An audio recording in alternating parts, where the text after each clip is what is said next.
Hello everybody, and welcome to my talk. In-memory computing, the big picture. So we start with something common stuff, and then I will have some surprises for you guys. So in-memory computing is almost everywhere, and these days everybody talks about AI, machine learning, of course. Now also at the Java conferences, this is really great. And all of these modern applications, also virtual reality, blockchain, they consume and they produce tons of data. And there are three very critical factors for all of these modern applications in the future. Highest performance, lowest data storage cost, and simple implementation. And everybody, of course, wants to have best possible performance in the applications, mostly. Who of you has performance issues in business applications? All right, that's good. Who has no performance issues? All right, interesting. So the problem is that we use systems that are invented in the 1950s, concepts, and they are slow, they are inefficient, and lead to high complexity. The programming languages, they are fast enough. So obviously, we at the Java conference talk about Java. So Java is super fast. We can do almost everything with Java. So we can consume sensor data. We can deal with very complex data, complex graph structure, everything. So we can build almost everything with Java, obviously. The problem is when we use database systems, then we cannot do everything with database systems because they were developed for a specific use case. And in comparison to a programming language like Java, they are very slow. They are built for a specific use case, which means they are limited in the use case, and they are very expensive in the cloud and lead to high complexity. So this sounds a little bit aggressive, but it's not. It's we will see what I mean with all of these facts. About my background, my name is Markus, so I work for MicroStream. So we developed with Java for almost 20 years now. So we started with a Java development environment. It's called RapidClipse. So we started with RapidClipse so our vision was to build a kind of like Visual Basic for Java, to bring all the 4GL developers to Java very easily. And it was really successful, and we built 3 GUI builders, one based on Swing, then JavaFX GUI builder, then we built a Vaadin GUI builder. Everything was great. As soon as our users wanted to store data or to show data on the screen, they were in trouble. Why?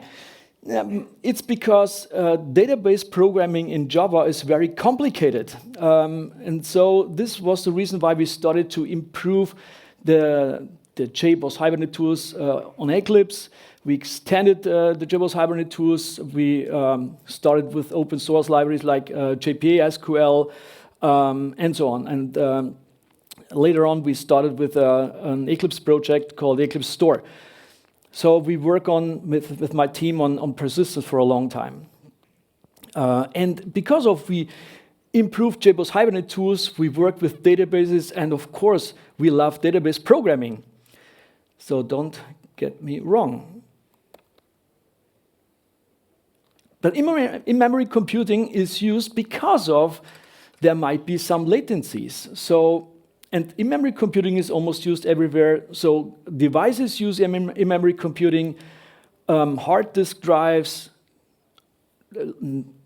devices, of course, mobile devices, and of course databases. So it seems that almost on every layer we want to keep data in memory because it's much faster than other systems we use. Here you can see some numbers.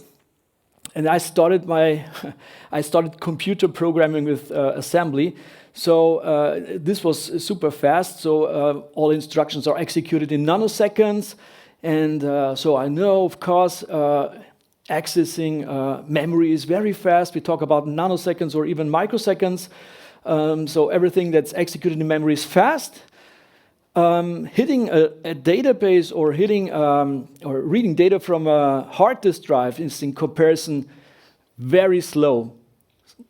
It depends. Sometimes 1000x, sometimes 100,000x slower than hitting memory.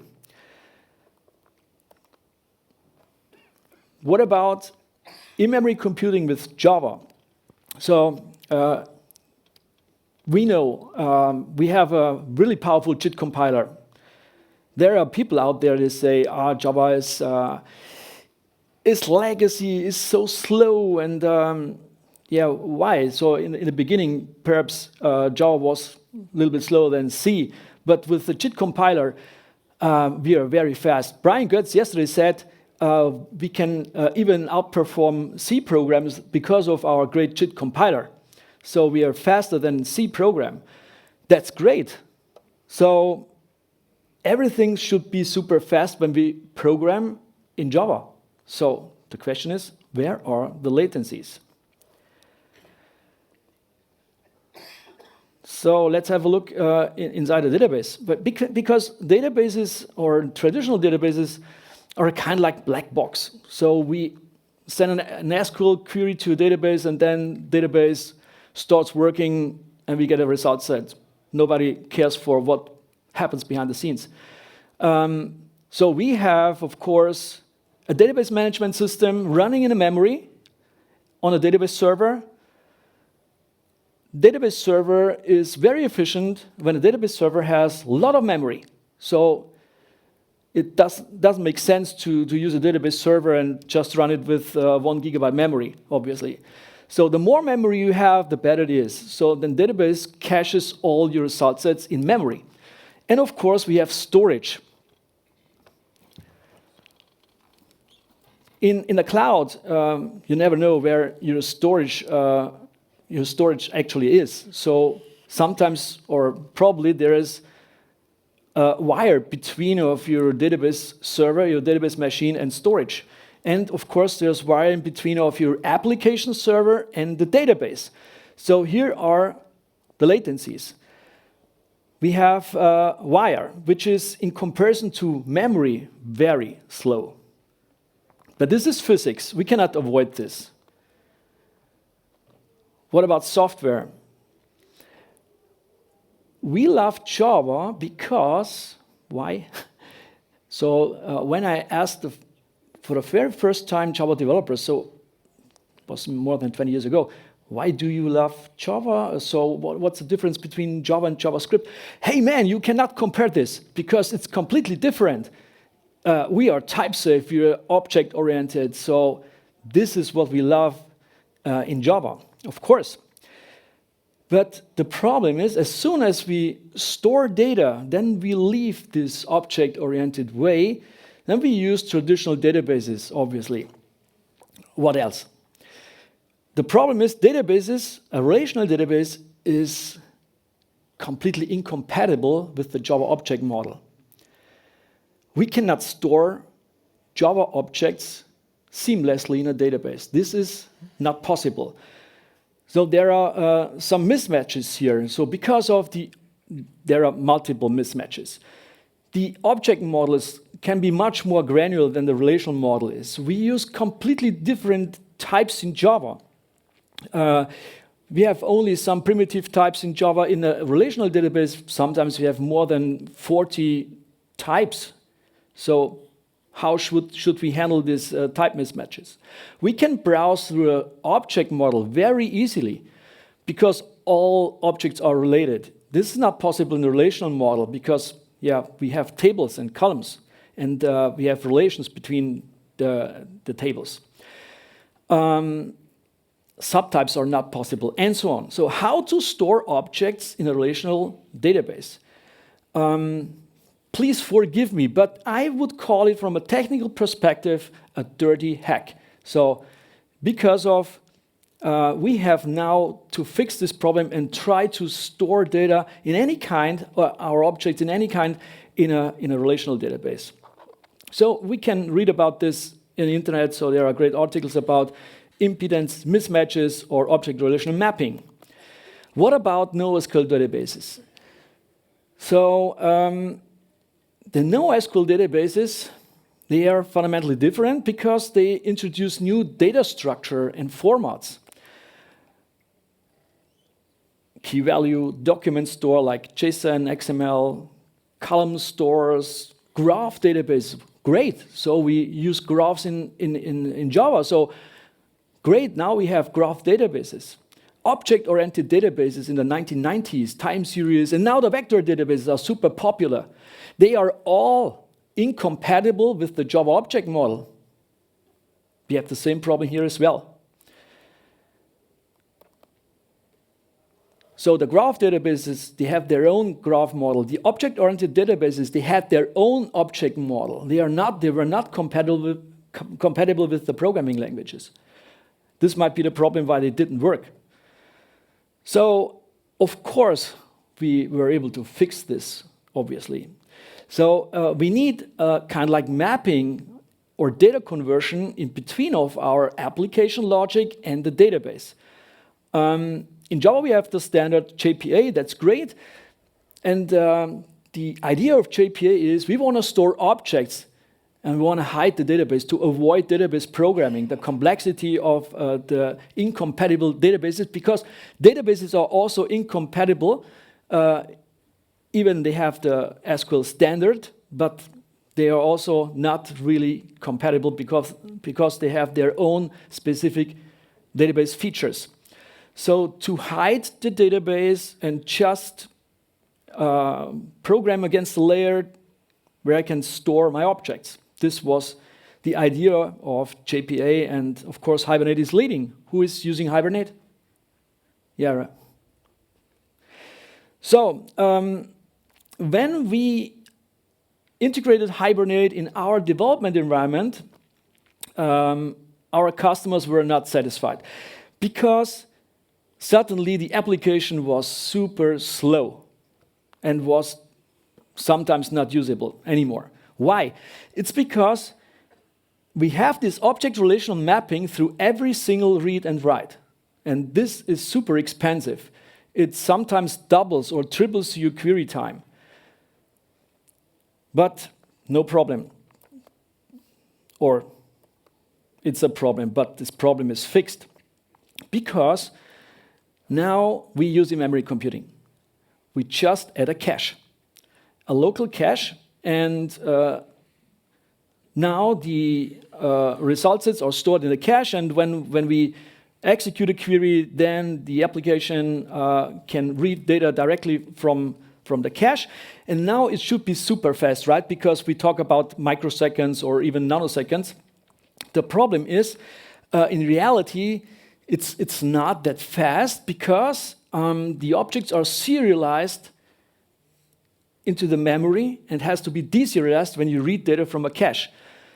So we should think or expect the cache is super fast, but we also have millisecond query times when we just hit the cache. But it's faster than hitting a database, of course, because we have wire in between, we have database have access, hard disk drive, so local cache is faster. So we have here very known vendors, of course, Redis, Hazelcast. All of these products are JPA cache providers, so you can choose whatever you like. Infinispan, Memcached. Great. So who of you develops distributed applications? Okay. All the others develop monolithic applications, obviously. So As soon as we develop distributed applications, then there are further challenges. Because if you change some data in your application and it's changed on the data changed on a specific node, then this application node and your database are in sync. The problem is all of the other application nodes are not in sync with the database. So we might have a problem in terms of consistency here. But this problem is also solved because now we can put the cache in between our application and the database. And this is what we call a distributed cache. Here we have cache instances running on their own isolated machines, and they are replicated. And to avoid single point of failure and to be able to scale your cache, you can do it very easily. But keep in mind, this is not really in memory. So this is what confused me so all the time. So we think about in-memory computing should be fast, but in reality, it's not that fast. It's because of your cache runs on a different machine. It runs on a cluster. The cache is replicated, and data has to be transferred through wire. And this is the reason why your cache might be a little bit slower than you expect, because it's not microsecond query time. When a look goes up on your application, then mostly, or in most cases, we would use a distributed database as well. So we cluster the database, we replicate the database as well, and then we have 3 clusters running. So we can see the complexity increases more and more. And it's just because we want to store some data initially. Here you can see some vendors. Here you can see the same vendors. So they further developed their products. Now they introduce distributed caches like Redis, Hazelcast, Infinispan.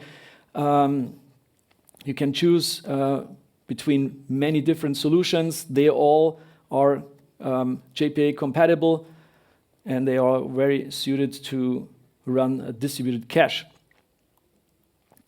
And I heard from gaming companies or logistic companies, banking companies, that this concept of distributed caches really saved their business because of, thanks to Redis, in-memory distributed cache cluster. So it's a great concept. Data structure is mostly key value and so on. You can use it for almost all use cases where you need performance. The vendors then, or many vendors, added some additional features to their cache functionality. So they added some computing features where you now can distribute computing features through the cluster. And this is what we call an in-memory data grid. Who of you uses in-memory data grid? Okay, only one.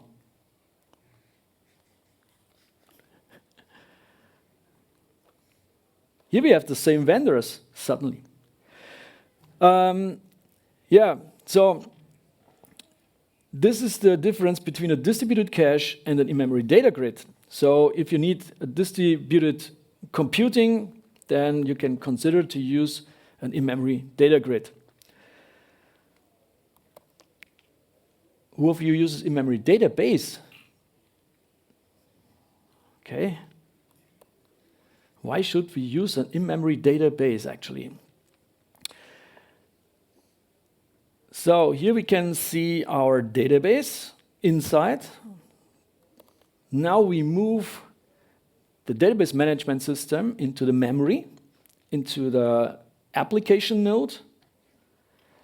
And then your database runs within the same JVM process or same application node as your application, as your Java application.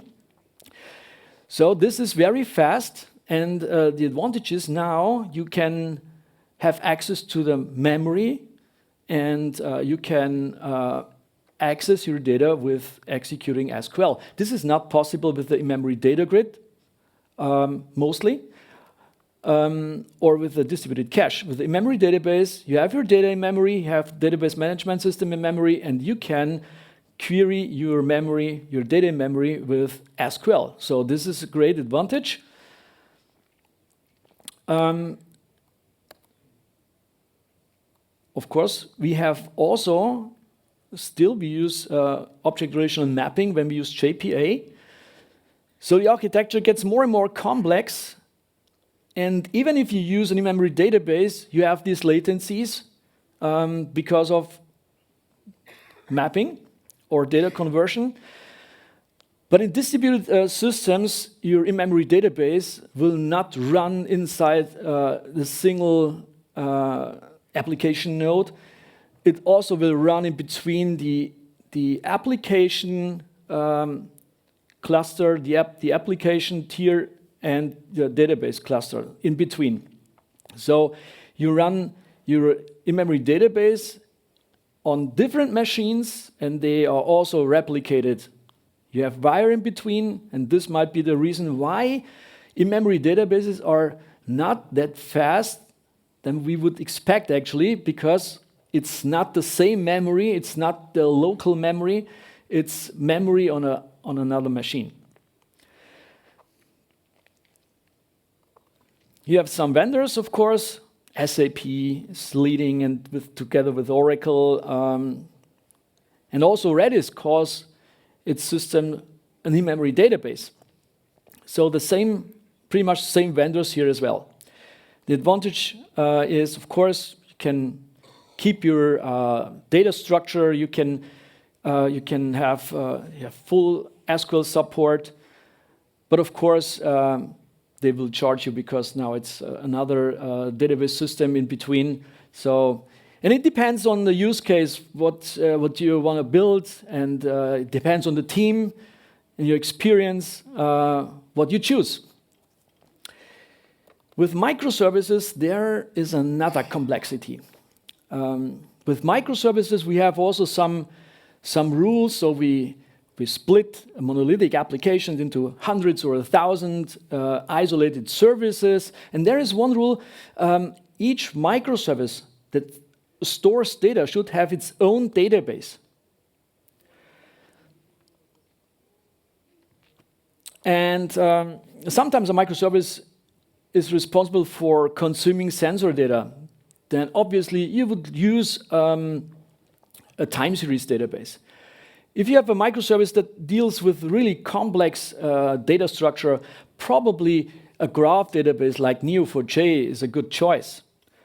Sometimes you have some unstructured data, then obviously you use something like MongoDB. And of course you have your traditional database, so some services will consume or store data in a relational database. In the end, you have to run multiple different database systems in your system. And who of you believes that databases are super fast? Please raise your hands. No one. That's great. Awesome. Who of you uses Elasticsearch? So, because I come back to this question, who believes database is fast? So most people, or many people believe, or developers believe database is fast. Then mostly I ask the question, why are you using Elasticsearch? So obviously a database is not that fast. So the more complex your data structure is, the more complex your joins are, the slower database is. So this is the reason why many organizations use a search server like Elasticsearch. So then you run multiple cluster tiers just for storing data initially. A lot of machines, a lot of memories is used, and this is obviously the reason why the cloud costs are so high. And actually only because of we wanted to store some data in Java. That's insane. There is another concept, and gaming companies or logistic companies or banking companies, they use this concept already very successful for decades. They believe in memory computing, they believe in their programming language, they built the whole system in Java, run it in the memory, and don't care for a database because it's too slow anyway. So why caring for a database? The problem is they have to build, or they had to build their entire system individually. They had to build an in-memory database for their own. So this is very effortful and complex, but it was very important for their business, of course. Now, in the Eclipse Foundation, we built a framework for that you can use now. Because in-memory computing with Java, I mentioned already, is very fast. JVM, JIT compiler, unbeatable. That's great. What about our object structure? We have object graphs. This is already an in-memory data structure. It is a multi data format. Like you can do everything. You can consume sensor data. You can deal with complex structure. It's an object graph. You can do almost everything. You can store a single value. You can store a list. You can deal with really complex graphs with circular references. No problem. This is very easy. And we have a great query language, Java Streams API. And with Java Streams, you're able to search an object graph with millions of nodes, with any size, any complexity in microseconds. We talk about microseconds. With databases, we talk about milliseconds. So this is 1,000x faster than a traditional SQL query.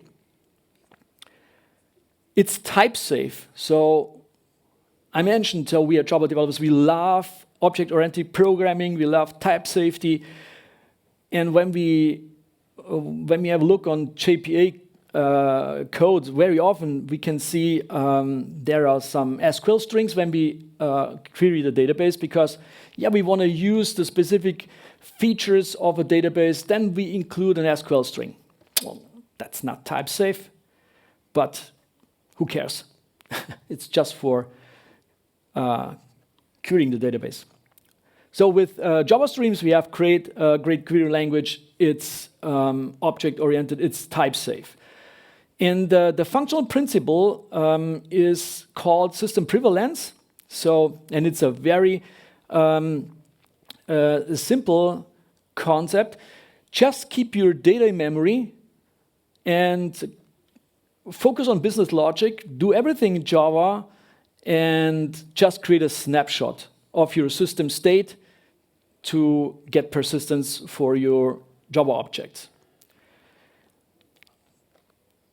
This sounds a little bit too simple, and it is. But imagine it would work. And imagine we could combine this with cheap data storage. For instance, why our databases are so expensive in the cloud? Let's have a look on AWS, for instance. We need 250 gigabyte PostgreSQL as a service. We choose really a small machine, 4 cores and 16 gigabyte memory. We pay around $8,800 per year. In comparison to a database as a service, we can also choose an object store, or called blob store, like AWS S3. 250 gigabyte S3 costs only $70 a year. That's it, because you pay only storage. When we need multiple nodes, because we need replication, we need more power, high availability, then we have to distribute the database, then we can choose some more and add some more database nodes, then your price obviously will double or will triple, and it will skyrocket. Just for storing 250 gigabyte of data in a PostgreSQL as a service. With S3, the price will be $70. That's it. And your cloud provider care for data center replication, availability, 99.99% uptime. That's it. Everything included for $70. And now, imagine we could combine this in-memory power of the JVM with this low data storage costs cloud provider provide us. And it's the same on Azure Cloud, Google Cloud. They all provide this blob storage services for almost same price. And with Eclipse Store, now there's a framework that cares for persistence. So I apologize, I have here the word MicroStream, and MicroStream was the initial project. It's now an Eclipse project called Eclipse Store. So there's a mistake here. And the idea was to build a system that cares for persistence automatically.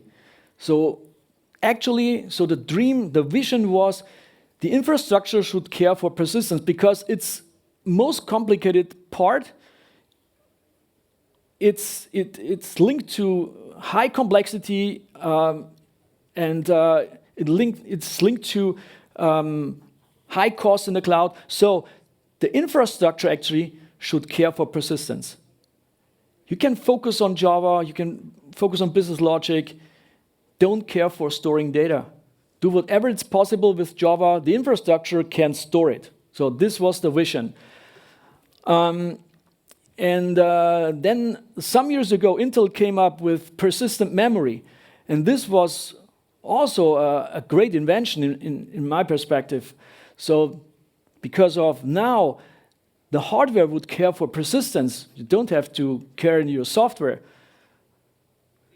Problem was, you need some software in between to tell the application when the object should be persisted and should be written into persistent memory.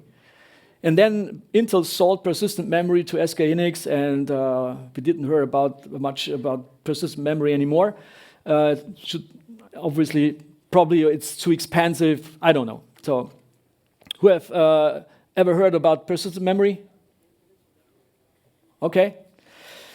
So, but now we talk about quantum computing, something like that, to accelerate our systems. But why not using a software that cares for that? So, in our vision, the JVM actually should care for persistence. But unfortunately, the Java architects do not care for that. So Oracle is at the same time database vendor. So why caring for persistence? At the Eclipse Foundation, so we are now working on this project, Eclipse Store, and this Eclipse Store is exactly what I'm talking about. So it cares for your persistence automatically. With Eclipse Store, in a nutshell, you can do whatever it's possible with Java. You can use all data structure, all data types, all Java types, and Eclipse Store can be stored persistently on disk. It can store your entire object graph or only parts. And in most cases, only parts of your object graph are stored. So the functional principle is not it stores and snapshots your entire system state. It only creates a snapshot of the changes of your state. And so we create micro snapshots of your state. And this is the reason why we can also deal with big memory sizes and small memory sizes. And vice versa, we are able to load subgraphs on demand. And the only thing is you have to call get methods. That's it. There are no more classic selects. So it's not a vision. So we have been working on this project for 10 years. It's it was open source already. So we open sourced the project almost 3 years ago. Oracle integrated the project in Helidon. It's a part of Micronaut already. It's now an Eclipse project. Next week we should have the final release next week. It's used in production already, and I want to show you how powerful it is.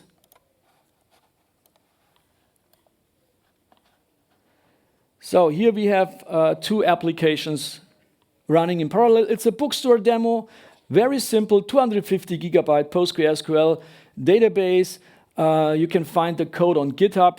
You can check it out. You can implement your own queries. So there are 2 applications running in parallel. One is built with the JPA, traditional JPA stack, PostgreSQL database, Hibernate, and EHCache. And here we can see, and we use Spring Data for the queries. You can see the query code. The other application is built with Eclipse Store. We store also data in PostgreSQL, so we could also choose S3, but we choose Postgre to have equal systems. And now you can see we use Java streams for searching the object graph in memory, and each query is executed sometimes 10x faster, sometimes 100, sometimes more than 1000x faster than the comparable JPA query. And this could be also your system. This is not the performance of Eclipse Store or MicroStream. This is the performance of the JVM. And the framework cares for persistence behind the scenes. And in any case, we will outperform with Java streams. We will outperform JPA SQL in any case. So you can play around, implement your own queries, try to beat it. The functional principle is very simple. How does it work? So here we have the architecture overview of our database. What we are now doing is we replace object relational mapping or data conversion like JSON serialization. We replace this with Eclipse Store. It cares for persistence. We keep data in memory. We search in memory, which means we don't need a local cache anymore. So we can skip the local cache.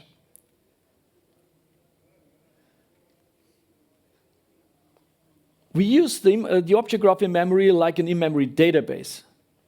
So we don't need a database management system anymore. Some people might be afraid of, oh, there is no more database management system anymore. It cares for almost everything we need. In practice, Java developers mostly care for their own, about concurrency, user management, logging, locking. So it's provided by the database, but in Java, mostly we do it for our own anyway. And we also mostly don't use all, or less than 50% of all database features are not used in Java. So for instance, who of you uses store procedures? Some, okay? So it's not covered by the JVM standard because mostly Java developers don't like store procedures. We don't like procedures or functions. We like classes and methods. So this is not covered by the JPA standard. So we skip the database management system. The only thing, we don't need a database server anymore.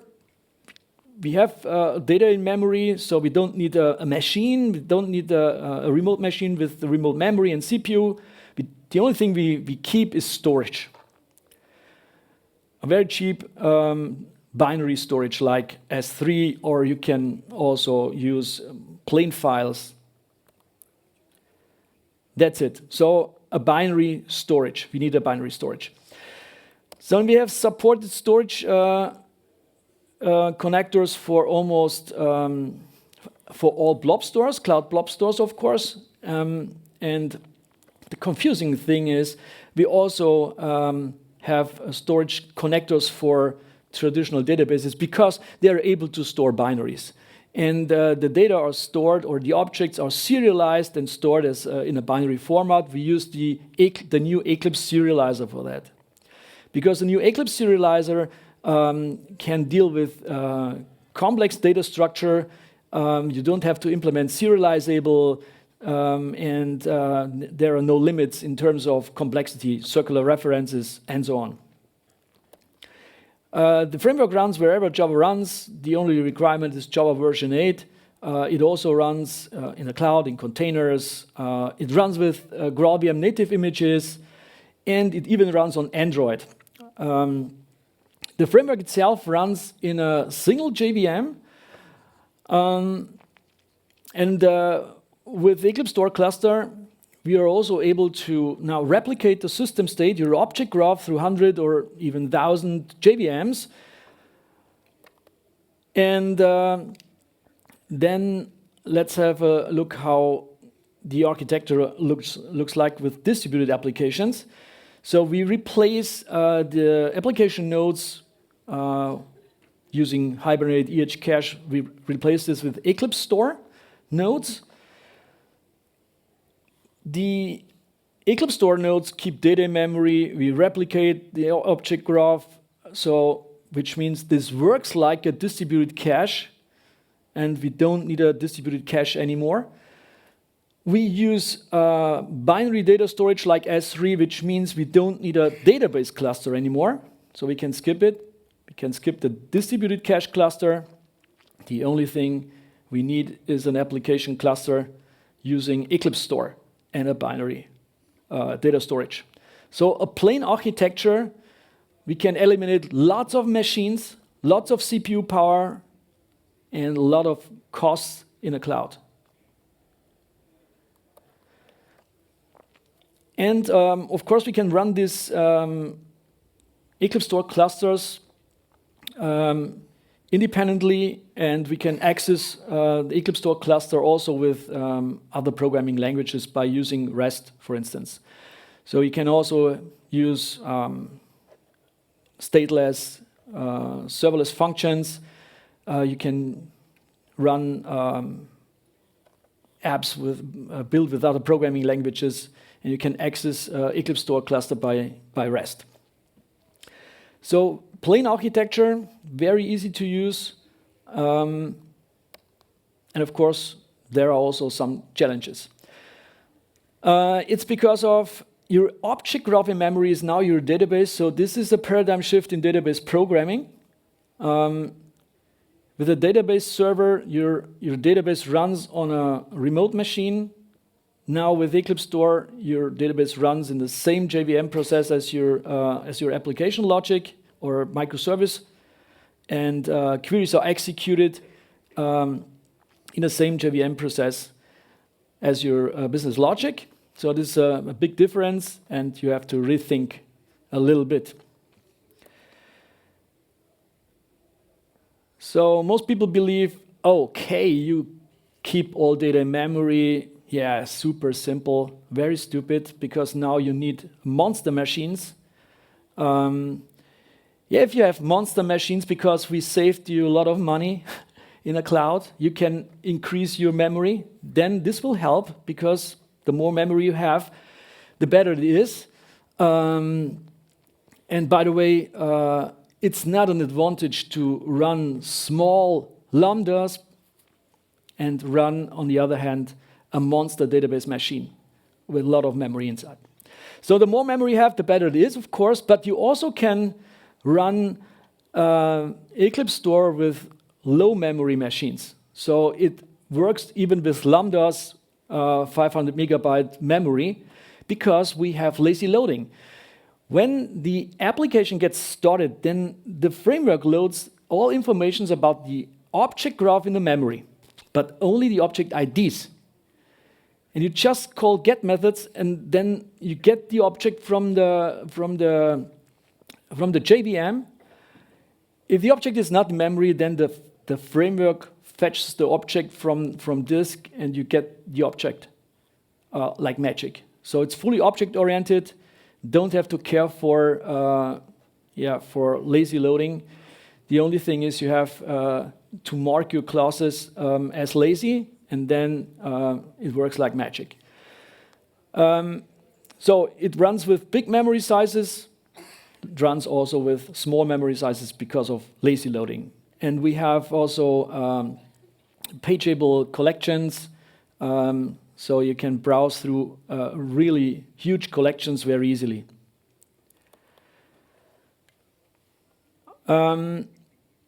Conclusion, it's built for simplicity. So our initial goal was, with our development environment, to enable database programming for 4GL developers. So it should be super simple to build database applications with Java. There are no more mappings, and also the API is very easy to use. There are no annotations, there is no superclass, you don't have to implement interfaces like serializable, so you can use all Java types. The only thing is you need a storage instance and a root object. It's similar to a swing tree, so everything that is reachable from this root object can be stored persistently on disk by just calling one store method. That's it. So very easy to use. It's core Java. We didn't want to invent something new. Everything that's it's already there in Java should be used, like Streams API. You can also use GraphQL for accessing your data. So everything is core Java, object-oriented, and can be used out of the box. High performance, everything is executed in memory streams, means this is up to 1000x faster than a comparable JPA query. Great performance. It's built for low latency applications, high workloads, high throughputs. But you also can use it for simple use cases. So if you build a desktop application and you need storage, or you build an Android app, you need a local storage, it's very easy to use. So it's super easy.